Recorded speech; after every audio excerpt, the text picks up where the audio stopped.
सो ये पेपर जो हमारे पास है, ये 2023 का पेपर है एफसीआईटी का। अब इसमें आपको 5 क्वेश्चंस थे 5-5 मार्क्स के। तो आपका पैटर्न थोड़ा सा चेंज हो सकता है, जैसे कि सी में हुआ था। But you should be prepared with all your stuff. तो हम सिर्फ देख रहे हैं कि पेपर का डिफिकल्टी लेवल कैसा है और उसमें कैसे क्वेश्चंस हैं, किस तरह से आपको इन क्वेश्चंस के आंसर्स करने चाहिए। तो पहला क्वेश्चन है, list and explain 5 important characteristics of a computer. So can you tell me 5 important characteristics of a computer? You can write down in the chat. What can be the 5 important characteristics of a computer?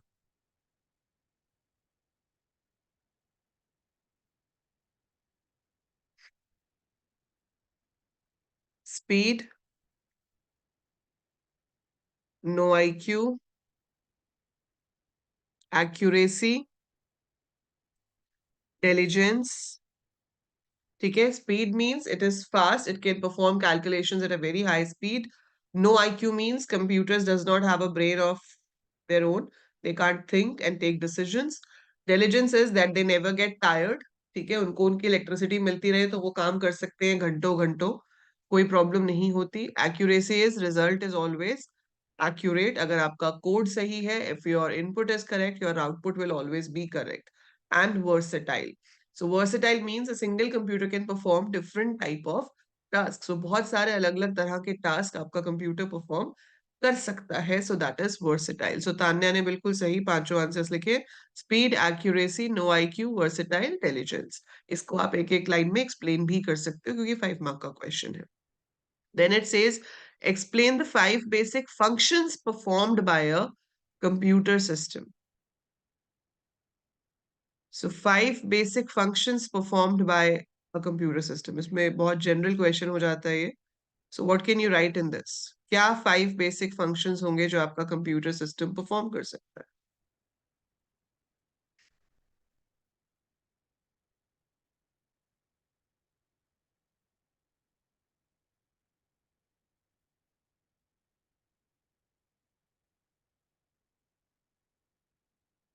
It can perform input, it can perform calculations, it can be used for communication, it can be used for entertainment, it can be done for, yes, so it can be used for input, it can be used for storage, processing, output, control, calculations, communication. ठीक है, तो ये सब आप इसके अंदर कोई भी 5 को explain कर सकते हो. Differentiate between multitasking and multi-programming. So multitasking और multi-programming में क्या फर्क है? Multi-programming is you have one processor, ठीक है, and multiple jobs are there to be executed. तो इसका आप डायग्राम बना के भी दिखा सकते हो, जैसे मैंने आपको कल की क्लास में भी बताया था कि मल्टी प्रोग्रामिंग में एक कंप्यूटर मतलब प्रोसेसर एक होता है और हमारे पास रैम के अंदर क्यू ऑफ प्रोसेसेस होती है. तो जैसे जैसे आपके प्रोसेसर को टाइम मिलता है वो एक एक जॉब को क्यू में से उठाकर एग्जीक्यूट करता रहता है.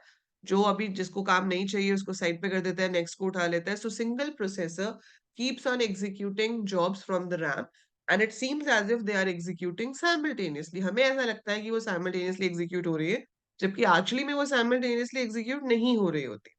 ठीक है, but it gives you an appearance like that कि all the jobs are being executed simultaneously. That is called multi-programming. So whenever processor is free, whenever one job goes for input output or is waiting for something, it can pick up the next job and can start executing that job. उसे multi-programming कहते हैं. Multitasking में processor के पास बहुत सारी functional units होती हैं.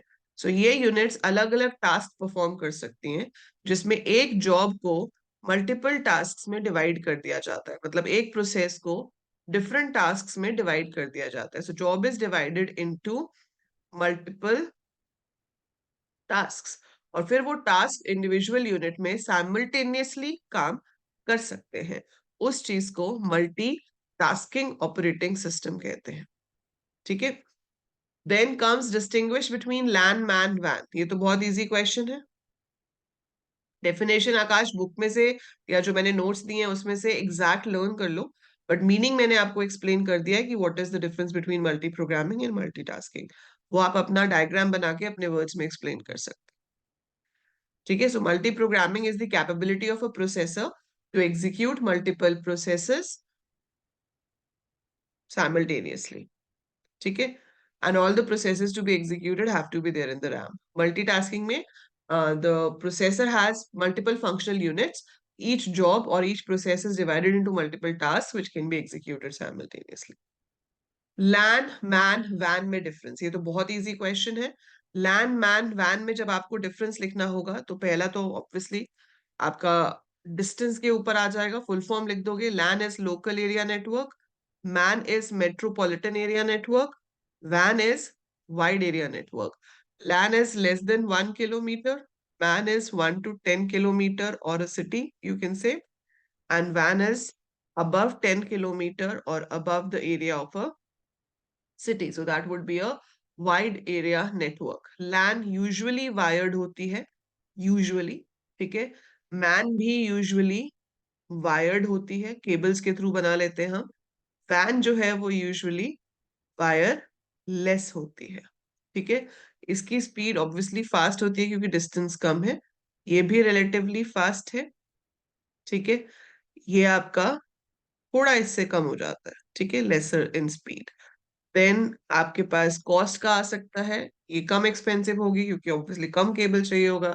ये ज्यादा एक्सपेंसिव होती है क्योंकि आप ज्यादा डिस्टेंस कवर कर रहे हो एंड ज्यादा चीजें मतलब कवर अप कर रहे हो, तो आपको ज्यादा केबल चाहिए होगी, ज्यादा टेक्नोलॉजी चाहिए होगी, so it is going to be expensive, ठीक है। So that is your wide area network. Examples दे सकते हो। लैन का एग्जाम्पल क्या हो गया कि if we establish a network within an office, तो एक ऑफिस के अंदर अगर हमने एस्टैब्लिश किया है तो वो लैन है।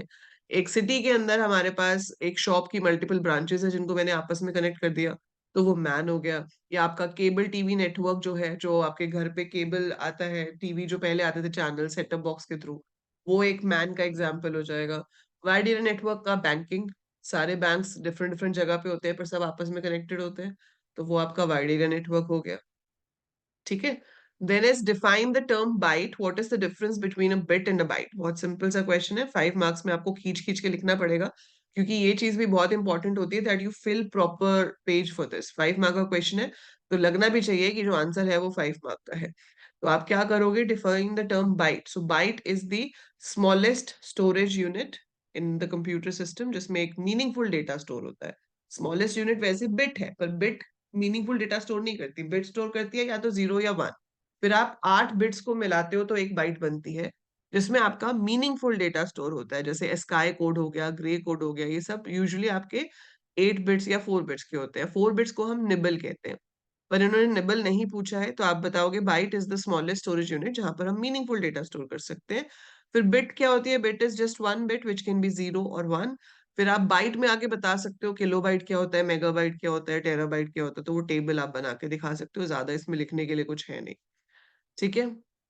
Right the full form of the following, चलो लिख के दिखाओ मुझे, what is the full form of GUI. GUI की फुल फॉर्म क्या होगी?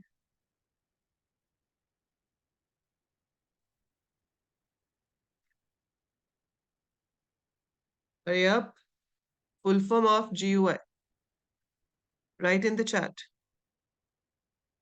Very good Akash. Graphical user interface, CUI, what will be the full form of CUI?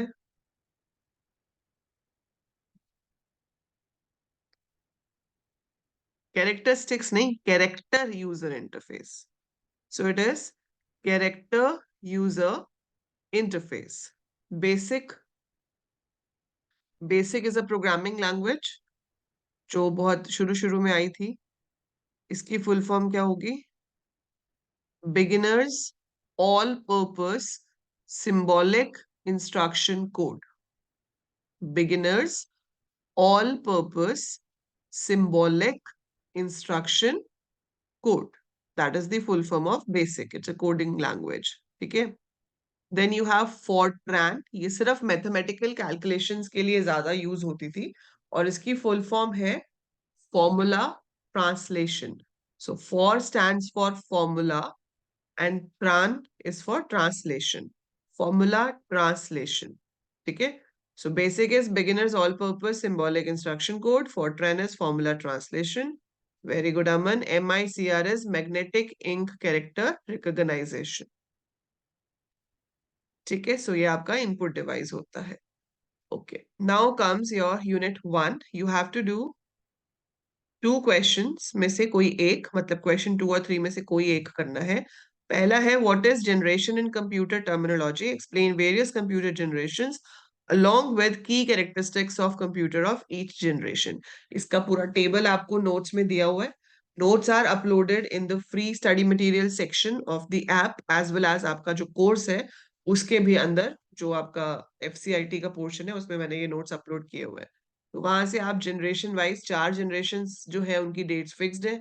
तो वो चारों जनरेशन की, कि फर्स्ट जनरेशन कंप्यूटर में we used your vacuum tubes, फिर सेकेंड जनरेशन में ट्रांजिस्टर्स आ गए, थर्ड में इंटीग्रेटेड सर्किट्स आ गए, फोर्थ में और ज्यादा बेटर इंटीग्रेटेड सर्किट हो गए, और अब फिफ्थ तो आपके आर्टिफिशियल इंटेलिजेंस वाले हैं। ठीक है, तो आपको सबके बेसिक फीचर्स की, कौन हीट जनरेट करता था, साइज में बड़ा होता था, क्या डेट्स हैं, वो सब याद रखनी है। And fifth generation computers are the computers which are able to think with the help of AI, that is artificial intelligence. So that all you have to explain in this. वो सारा आपको cram करना है, मतलब याद करने वाला, रटने वाली चीज है।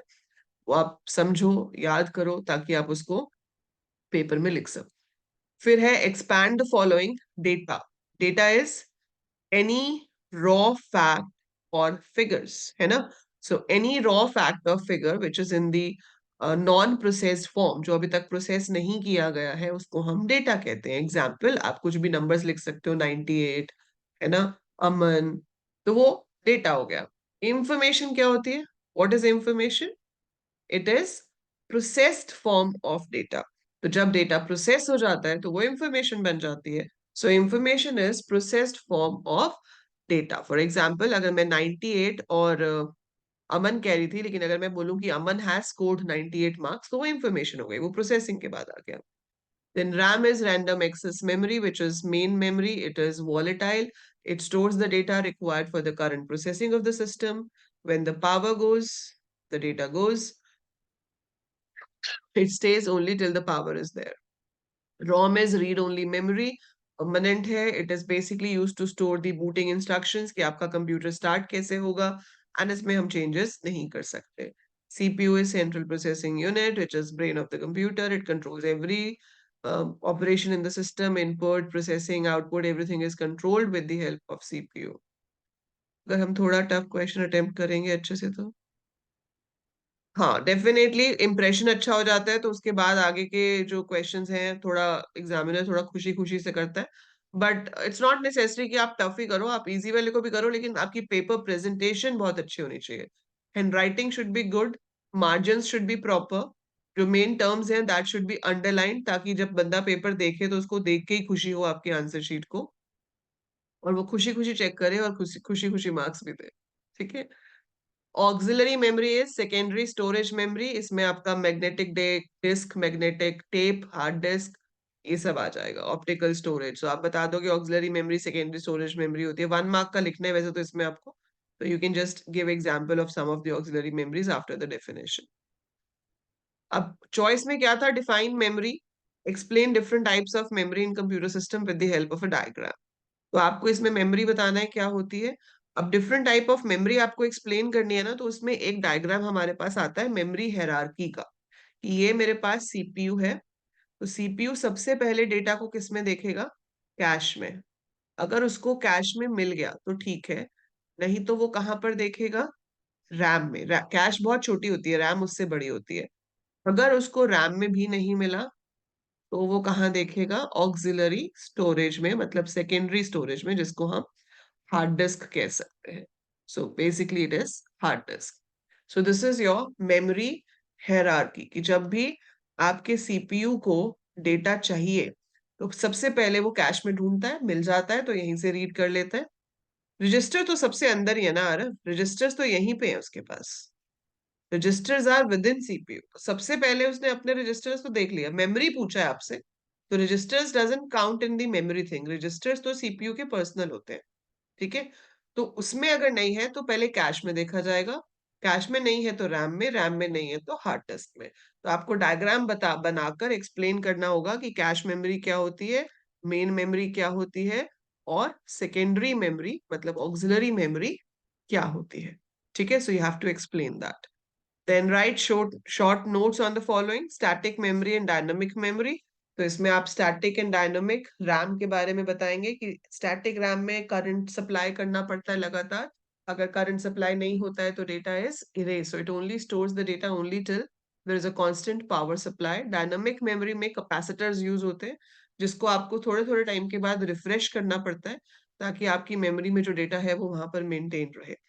ठीक है, so you have to learn their proper definitions for this. EPROM is electronically programmable read-only memory. Sorry, EPROM is erasable programmable read-only memory.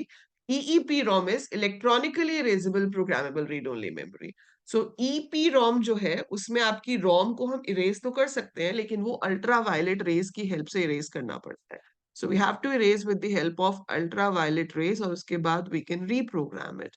जबकि EEPROM जो है electrically erasable programmable read-only memory, उसमें हम अपने इलेक्ट्रिक सिग्नल्स की help से भी रोम को क्लियर करके रीप्रोग्राम कर सकते हैं। And then you have to explain in your words ताकि आपका आंसर 3 मार्क्स जितना बन जाए क्योंकि दोनों क्वेश्चंस आपको 3 मार्क्स के लिए लिखने होंगे।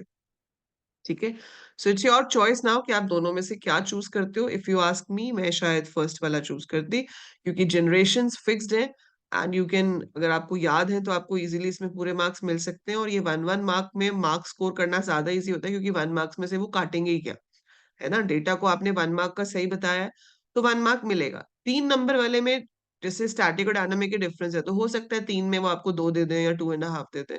सो देयर इज़ अ चांस कि मुझे यहाँ पे 2 एंड हाफ, यहाँ पे 2 एंड हाफ मिले तो मेरा 1 नंबर तो चला ही जाएगा। बट यहाँ पर 6 पूरे के पूरे मिलेंगे if you know the terms properly. और जनरेशन में भी ज़्यादा अच्छे मार्क्स मिलेंगे इन कंपैरिजन टू मेमोरी। तो वो आपको देखना है कि किसका जो आंसर है वो बड़ा स्पेसिफिक है जिसमें पक्का मार्क्स प्रॉपर मिलने ही मिलने। ठीक है? देन यूनिट 2 जो है इसमें हमें पूछा गया है define operating system, explain the role of an operating system with respect to the following functions. सीधा 12.5 नंबर का क्वेश्चन है। चॉइस दी गई है define the following term. I would choose question 5 if I have to choose, जिसमें आपको बताना है multiprogramming, multitasking, multithreading और मल्टी प्रोसेसिंग क्या होता है। And then you have to differentiate between assembler and loader, interpreter and compiler, linker and loader. ठीक है, तो इसमें तो देखो आपको बताना पड़ेगा कि प्रोसेस मैनेजमेंट क्या होती है। एज पर आपका जो सिलेबस है उसमें आपने बहुत ज्यादा डिटेल में तो ऑपरेटिंग सिस्टम के ऑपरेशंस नहीं करे हैं। 12.5 और ये कितने हैं, 5 5 को 12.5 मतलब कितने नंबर का पड़ा आपको, ये एक 2.5 नंबर का एक, है ना? सो प्रोसेस मैनेजमेंट में आप क्या लिखोगे कि जो जॉब्स एग्जीक्यूट होती हैं, ठीक है जाई, आपके पास जो भी जॉब एग्जीक्यूट होने के लिए आती है वो रैम में आती है and operating system is responsible for deciding कि किस तरह से ये सारी जॉब्स जो है वो एग्जीक्यूट होंगी। उसके अंदर ऑपरेटिंग सिस्टम में बहुत डिटेल चीजें आ जाती हैं, इसमें आप कितना एक्सप्लेन कर लोगे। हमारे पास इसमें डिफरेंट एल्गोरिदम्स होते हैं कि भाई एक मेथड होता है फर्स्ट कम फर्स्ट सम, जो सबसे पहले जॉब आए उसको पहले सॉल्व कर दो। एक होता है शॉर्टेस्ट जॉब फर्स्ट, जो सबसे कम टाइम लेगी प्रोसेसर का उसको पहले सॉल्व कर दो। पर इतना सब कुछ तो आपको डिटेल में है ही नहीं इसके अंदर, तो आपके लिए ये 2.5 मार्क्स का लिखना थोड़ा मुश्किल हो जाएगा। सो प्रोसेस मैनेजमेंट का मतलब है कि हाउ ऑपरेटिंग सिस्टम डिसाइड्स कि जो ओपन जॉब्स हैं या जो भी जॉब एग्जीक्यूट होनी है वो किस तरह से एग्जीक्यूट होगी, प्रोसेसर कैसे उसको कंसिडर करेगा। मेमोरी मैनेजमेंट का मतलब होता है how processor is going to manage your RAM, random access memory किस तरह से मैनेज की जाएगी। उसके अंदर जब हम operating system as a subject आपको पूरा आएगा 100 मार्क्स का, तब आप उसमें पढ़ोगे कि मेमोरी मैनेजमेंट के लिए हमारे पास वर्चुअल मेमोरी नाम का कंसेप्ट होता है कि हम इमेजिन करते हैं हमारे पास बहुत सारी रैम है जो कि एक्चुअली में नहीं होती, और उसके लिए हम पेजिंग एंड सेगमेंटेशन जैसी टेक्निक्स का यूज करते हैं। देन डिवाइस मैनेजमेंट में होता है कि भाई इतने सारे डिवाइसेस हैं, प्रिंटर है, स्कैनर है, आपका कीबोर्ड है, जॉयस्टिक है, बहुत सारे डिवाइसेस हो सकते हैं। तो which application should get the grant on which device, वो ध्यान रखना भी ऑपरेटिंग सिस्टम का काम होता है। सिक्योरिटी मतलब आपके यूजर नेम पासवर्ड्स मैनेज करना, आपकी अपनी अपनी सेटिंग्स मैनेज करना, that is again the job of your operating system. Command interpretation, जो आप कमांड्स देते हो, अगर आप ग्राफिकल यूजर इंटरफेस यूज कर रहे हो तो आपने कहाँ क्लिक किया है, कहाँ पे माउस मूव किया है, उसके बेसिस पे उस कमांड को इंटरप्रेट करना, या अगर आप डॉस मतलब कमांड लाइन यूज़ कर रहे हो, तो वहाँ पे जो आपने कमांड लिखी है, उसको इंटरप्रेट करना, वो सारा काम ऑपरेटिंग सिस्टम का है। सो ये आपको 2.5 मार्क्स के लिए एक्सप्लेन करने पड़ेंगे, जिसमें कोई स्पेसिफिक चीज़ नहीं है कि आप क्या एक्सप्लेन करोगे, ठीक है? बट जो नीचे वाला क्वेश्चन है, वो फिर भी टू द पॉइंट है। मल्टी प्रोग्रामिंग की डेफिनिशन आपने अभी ऊपर वाले क्वेश्चन में भी लिखी है, तो वही डेफिनिशन हम यहाँ लिखेंगे कि भई प्रोसेसर है, एक साथ साइमल्टेनियसली मल्टीपल जॉब्स को एग्ज़ीक्यूट करता है, इन सच अ वे कि हम अपनी रैम में वो सारी जॉब्स रखते हैं जो उसने एग्ज़ीक्यूट करनी होती हैं। जब वो एक से फ्री होता है, वो दूसरी उठा लेता है। And it seems to the user as if all of those jobs are being executed simultaneously. Then multitasking, each job is divided into different functional tasks और हमारे प्रोसेसर के पास भी अलग-अलग टास्क के लिए अलग-अलग यूनिट होती है, तो वो सारे टास्क साइमल्टेनियसली एग्ज़ीक्यूट हो सकते हैं। मल्टी प्रोसेसिंग का मतलब होता है मल्टीपल प्रोसेसर्स होते हैं हमारे पास, जो dual core, quad core, octa core हैं कि प्रोसेसर्स ही एक से ज़्यादा हैं हमारे कंप्यूटर में and those processors can work simultaneously to give results. Multithreading जो है अब आपके पास, वो क्या होता है? सो आपकी जो प्रोग्राम्स होते हैं, उसमें छोटे-छोटे पार्ट्स होते हैं, मॉड्यूल्स। तो नॉर्मली क्या होता है कि एक प्रोग्राम का एक मॉड्यूल जब काम कर रहा है, तो वो जब खत्म नहीं होता, तब तक वो दूसरे मॉड्यूल पे नहीं जाता। So multi-threading says कि multiple modules of the same program can be executed simultaneously. So अगर प्रोग्राम के मल्टीपल मॉड्यूल्स एक ही साथ एग्जीक्यूट हो सकते हैं, साइमल्टेनियसली एग्जीक्यूट हो सकते हैं, सो that is called multi threading. ठीक है? तो ये आप 2 मार्क्स का एक्सप्लेन कर सकते हो एंड देन 1 1/2 के लिए ये है असेंबलर और लोडर में मैंने अभी बताया, ये तो असेंबली लैंग्वेज को मशीन लैंग्वेज में कन्वर्ट करता है। ये आपके प्रोग्राम को रैम में लोड करता है। इंटरप्रेटर और कंपाइलर में तो बहुत सारे डिफरेंसेस हमने हैं कि ये लाइन बाय लाइन करता है, ये पूरे प्रोग्राम को करता है। ये आपका स्लो है, ये फास्ट है, ये कम मेमोरी लेता है, ये ज़्यादा मेमोरी लेता है। ठीक है? And then you have your difference between linker and loader. कि लोडर लोड करता है और लिंक जो है वो आपका लिंक एस्टैब्लिश करता है। अब देखो इन्होंने यूनिट 3 में आपको कोई चॉइस नहीं दी है। यूनिट 3 में there is no choice, it's a compulsory question, convert the following. तो 6 के 5 पार्ट हैं, आपको सारे करने हैं, इसके अंदर कोई सी भी चॉइस आपके पास नहीं है। ठीक है? ये मैं अभी सॉल्व करवाती हूँ, उससे पहले मैं यूनिट 4 पे आ जाती हूँ। यूनिट 4 में आपके पास चॉइस है what is computer network explain very straightforward definition है it's a collection of autonomous computers connected with each other with the help of a transmission media to share information और resources कि आप उनको connect ही इसलिए करते हो ताकि वो इंफॉर्मेशन रिसोर्सेज को शेयर कर सकें। वेरियस टोपोलॉजीज क्या होती हैं, उनके एडवांटेजेस डिसएडवांटेजेस ये नोट्स में एज इट इज लिखी हुई है, ठीक है? तो ज़्यादा ना सही तो कम से कम 3 या 4 टोपोलॉजीज लिख के आप उनके एडवांटेजेस डिसएडवांटेजेस लिखोगे। मैंने आपको इसके वीडियो लेक्चर्स के लिंक्स भी दिए हैं जो यूट्यूब पे हैं, तो आप वहाँ से पढ़ सकते हो पूरा कि बस टोपोलॉजी क्या होती है, स्टार टोपोलॉजी क्या होती है, रिंग टोपोलॉजी क्या होती है और नोट्स में मैंने इनकी एडवांटेजेस डिसएडवांटेजेस दोनों लिखी हुई हैं, so you just need to learn.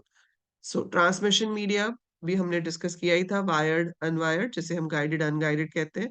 फिर उसके अंदर आपको सारी तरह की केबल्स और वायरलेस सिग्नल्स एक्सप्लेन करने होंगे। Differentiate between digital and analog transmission ये भी मैंने अभी आपको डाउट सेशन में एक्सप्लेन किया है, जिसमें हमने देखा था कि डिजिटल और एनालॉग सिग्नल्स में क्या होता है कि आपके पास जो सिस्टम है that stores data in the form of zeros and ones, so digital signals are represented with the help of flow of current, जो कि 0 से 1 जब जाता है मतलब जब लो टू हाई जाता है तो हम उसको कहते हैं कि ये 1 है, जब हाई टू लो आ रहा होता है तो हम कहते हैं कि वो 0 है। सो ये कंप्यूटर के अंदर जो सिग्नल्स हैं वो आपके डिजिटल हैं और जो ऐसे-ऐसे हैं वो आपके एनालॉग सिग्नल्स हैं which is usually used when we send the data through wires और थ्रू वायरलेस मीडिया जो कि आपकी फ्रीक्वेंसी के अकॉर्डिंगली डेटा को सेंड करता है। So computer understands digital, our transmission media understands analog, so we need a device called modem। आप इसमें फिर प्रॉपर डायग्राम बना सकते हो कि भाई हमारे पास यहाँ पर जो कंप्यूटर के अंदर सिग्नल्स थे वो ऐसे आ रहे हैं, फिर ये चलते-चलते गए आपके किसके पास? मॉडेम के पास और फिर एनालॉग हो गए। ऐसे ही अगर इसके पास एनालॉग आ रहे होते, तो वो उनको डिजिटल में कन्वर्ट कर देता। 5 लिख दोगे तो ज़्यादा बेटर है बेटा, 10 मार्क्स का क्वेश्चन है ना, तो 5 टोपोलॉजीज़ इफ यू राइट तो you don't leave any chance कि आपका कोई नंबर कट जाए। क्योंकि 2-2 मार्क्स की टोपोलॉजी भी लोगे, तो आपको 5 टोपोलॉजीज़ में पूरे मार्क्स मिल जाएँगे। तो स्टार टोपोलॉजी हो गई, बस हो गई, रिंग हो गई, ट्री हो गई और आप कंप्लीट या मेश टोपोलॉजी में से कोई एक एक्सप्लेन कर सकते हो। So these would be your 5 topologies, इनके एडवांटेजेस एंड डिसएडवांटेजेस हम बता सकते हैं। स्टार टोपोलॉजी क्या होती है? जब आपके पास एक सेंट्रल सर्वर होता है और बाकी के कंप्यूटर्स उस सेंट्रल डिवाइस के साथ कनेक्टेड होते हैं। So this is star topology. Bus topology में एक मेन केबल होती है and all computers are connected with that main cable। ठीक है। रिंग टोपोलॉजी, सारे डिवाइसेस मिलके एक ऐसे सर्कुलर फॉर्म करते हैं। एक डिवाइस दूसरे के साथ कनेक्टेड है, दूसरा तीसरे के साथ, and so on. Tree topology is hierarchical arrangement, कि इस तरह से हमारा जो डेटा है वो, मतलब डेटा नहीं, हमारे जो कंप्यूटर्स हैं वो कनेक्ट होते हैं। कंप्लीट टोपोलॉजी का मतलब होता है each computer is connected with each computer in the network. So हर कंप्यूटर हर दूसरे कंप्यूटर के साथ कनेक्टेड होगा। So that is called complete topology. तो डायग्राम जरूर बनाना, जहां पे भी डायग्राम बनता हो, जहां पे भी टेबल बनता हो, make sure you make proper neat diagrams. उससे आपको एग्जामिनर खुश होके भी अच्छे से नंबर दे देते हैं कि हाँ भाई बच्चे को आता है। ठीक है। सो वो बहुत इंपॉर्टेंट हो जाता है। अच्छा, उसके बाद है हमारे पास convert 23 from base 10 to base 8। बताओ जी कैसे करोगे? डेसिमल टू ऑक्टल कन्वर्जन है। How do we convert decimal to octal? 23 आपको दिया हुआ है डेसिमल में, आपको उसे बेस 8 में कन्वर्ट करना है। सो डेसिमल टू किसी भी बेस में कन्वर्ट करना हो तो डिविजन से होता है ना? सो डेसिमल टू बाइनरी करना हो तो डिवाइड बाय 2 करेंगे, डेसिमल टू ऑक्टल करना है तो डिवाइड बाय 8 करेंगे। सो 8 टू जा 16 और रिमाइंडर बचा 7। Can I divide further? मैं फिर से 8 से डिवाइड करूंगी तो हो ही नहीं सकता, तो 0 और रिमाइंडर बच गया 2। उल्टे ऑर्डर में पिक कर लो। So this is 27 end of. तो आप ऐसे लिख दोगे इसका आंसर कि 23 of decimal is 27 of octal. Is this clear?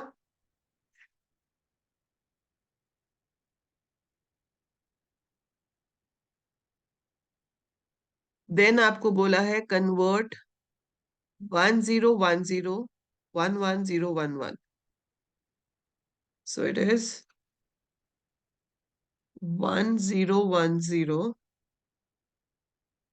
11011। देखो वैसे तो आपको जब बाइनरी टू ऑक्टल करना होता है, ठीक है, सो आपको इसका ऑक्टल निकालना है, तो हम सीधा कर सकते हैं ग्रुपिंग बाय 3 करके। ठीक है। So it can be done by making groups of 3 bits, since an octal digit is represented by a combination of 3 bits। ठीक है। तो उस हिसाब से आपका ये एक ग्रुप बन गया, ये दूसरा ग्रुप बन गया, और ये तीसरा ग्रुप बन गया।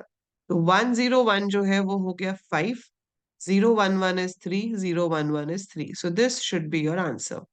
But like Kashish was saying कि उनके कॉलेज में बोला है कि अगर आपको ऐसे कन्वर्ट करने के लिए आ जाता है तो सीधे कन्वर्ट नहीं करना। I don't know why they have said this, पर ये अलाउड होता है।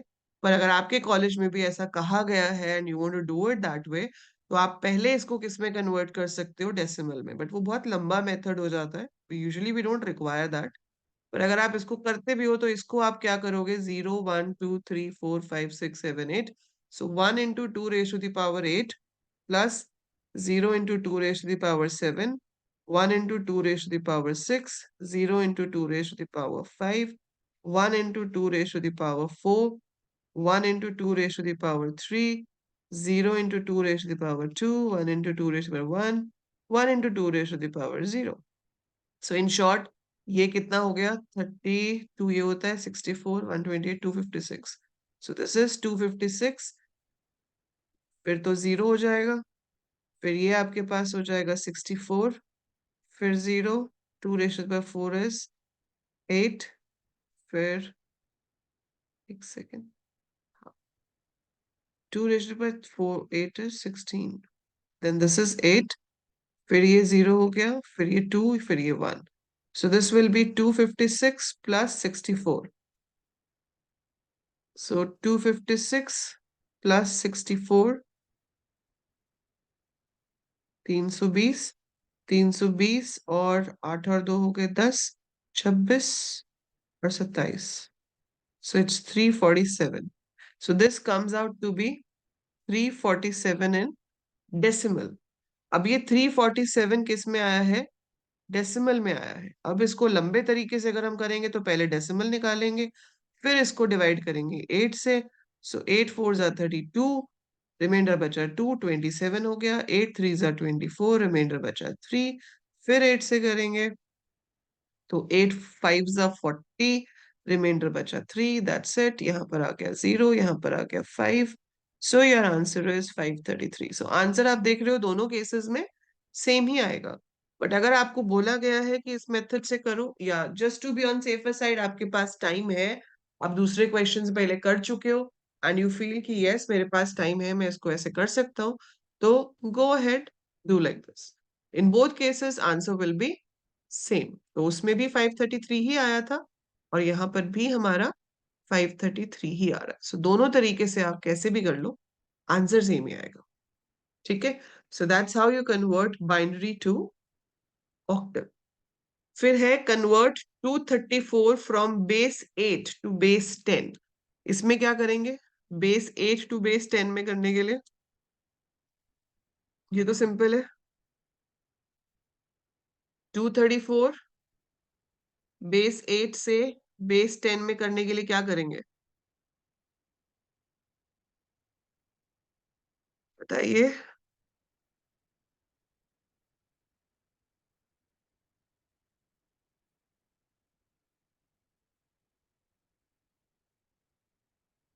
8 की पावर्स के साथ मल्टीप्लाई करेंगे. किसी भी नंबर को जब डेसिमल में कन्वर्ट करना होता है तो उस बेस की पावर्स के साथ हम मल्टीप्लाई करते हैं. तो ये हो जाएगा 2 into 64, 3 into 8 is 24, plus 4 into 1 is 4. So 64 into 2 is 128, 128 plus 28, so this is 6, 156 is your answer. हाँ जी, is it clear to every one of you? E16, अब आपके पास अगला नंबर है. E16 is a hexadecimal number and you have to convert it to decimal. तो E is A, B, C, D, E, F, मतलब ये हो गया 14. 14 into 16 raised to the power 2, 1 into 16 raised to the power 1, 6 into 16 raised to the power 0. So 16 का square कितना होता है? 256 plus 16 plus 6. ये आप कैलकुलेट कर लेना, जो भी आएगा वो आपका डेसिमल नंबर हो जाएगा. सो किसी भी नंबर को जब बेस 10 में कन्वर्ट करना होता है तो उसके बेस की पावर्स के साथ हम मल्टीप्लाई करते हैं. अब ये तो बहुत ही इजी क्वेश्चन दिए हुए हैं. आई विश कि इतने ही इजी इस साल भी आ जाए, बट आप इससे थोड़े डिफिकल्ट वाले जैसे मैंने वीडियोस में कराए हुए हैं तो प्लीज प्रिपेयर दैट. हमने बीसी एंट्रेंस के टाइम पे भी किए थे ये क्वेश्चंस बहुत सारे, इफ यू रिमेम्बर. तो एंट्रेंस एग्जाम की जब हम प्रिपरेशन कर रहे थे then also we solve number conversions. So I hope आपको याद है, नहीं तो आप वीडियोस पुरानी वाली भी देख सकते हो. 12 और 18 को ऐड करने के लिए बोला गया है, तो 12 क्या होता है? 8 प्लस 4, दिस इज योर 12. 18 होता है 16 प्लस 2, विच इज दिस. इसको ऐड करो. सो ये 12 का बाइनरी है, ये 18 का बाइनरी है. एड इट अप, इसको कन्वर्ट करा लो. This is 2 raise to the power 0, 2 raise to the power 1, 2, 3, 4. So which is going to be 16, 8, 4, 2. So 16 plus 4, 20 plus 30. Yes, it is 30. इसको प्रॉपर तरीके से लिख दोगे. 8 बिट्स का बना लिया ना मैंने यार. जरूरी नहीं है 8 बिट्स का बनाओ, इधर तो एक जीरो लगाना ही पड़ेगा ना अगर 5 5 का भी लोगे. So since 1 byte is equal to 8 bits, that's why I made it of 8 bits. So it's better कि आप उसको 8 bits में लेके कर दो. So आपके पास आंसर ही आ जाएगा. अगर आप नहीं भी करना चाहते हो तो 5 बिट्स तो लेना ही पड़ेगा, क्योंकि एक 5 है तो दूसरे में भी 5 होनी चाहिए. तो हम यहाँ पर एक्स्ट्रा जीरो लगा लेंगे. ठीक है. So that's how you perform the operations. इसमें तो उन्होंने सब्ट्रैक्शन भी नहीं दिया और ये नंबर्स भी इतने छोटे दिए हैं. नहीं, I don't think calculators are not allowed. ठीक है? So this paper was easy, I hope and I wish you good luck कि इस बार भी पेपर अच्छा आए। मतलब ईज़ी क्या है, आप पढ़ के गए हो तो उस हिसाब से सही है। जिसने नहीं पढ़ा वो तो ये भी नहीं कर पाएगा। बट हाँ, पढ़ के जाओगे तो उसके हिसाब से ये पेपर स्ट्रेट फॉरवर्ड है, डायरेक्ट है। सो होपफुली कल भी आपका पेपर अच्छा आए and I wish you all the best for the exam tomorrow.